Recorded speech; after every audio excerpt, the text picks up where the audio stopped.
Hawai'i Community Correctional Center in Hilo is overpopulated and it's now housing prisoners beyond its capacity.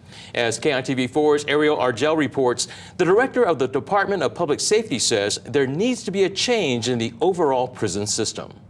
HCCC is over capacity by more than 70 inmates. A prison official says the center is so full, it even has some inmates sleeping on the floor. It's tough, right? Like if you don't have enough beds, where do you end up putting the people? And so you have situations where the cells are way overcrowded. You'll have 4 or 5 people to a cell that is supposed to have 1 or 2 in it. As of right now, HCCC has received funds to build another dormitory for inmates, which would only be able to hold 48 extra people. The vast majority of these people who are incarcerated in our jail settings are coming back out into the community.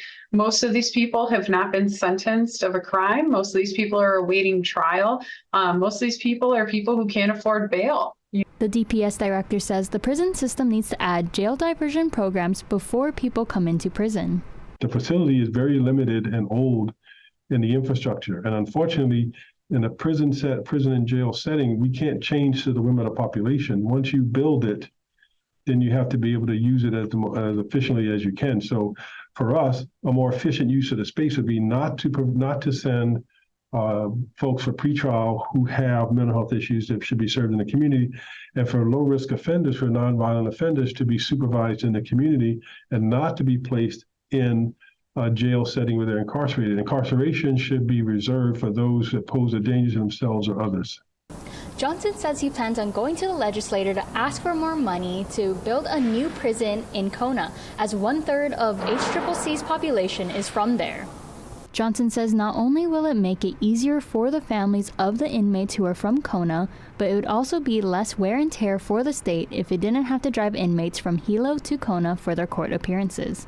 It just comes down to a matter of money. If we had all the money in the world, sure, we would have built that prison a long time ago. But lawmakers have all kinds of other issues to deal with. I mean, look at the Maui fires. That is going to suck a lot of resources out of this community for the next decade, right? So how do we say to the Maui people that a prison is far more important than you getting water into Lahaina, right? Those are the kinds of conflicts and struggles that we have to deal with. So it's not that lawmakers are not receptive to the idea of building a prison, but I think there are other priorities for our community. Wakai says his committee is working on creating mental health services and community programs to help divert the jail population and how they can get resources and other infrastructure needed for these programs. Ariel Argel, KITV4 Island News.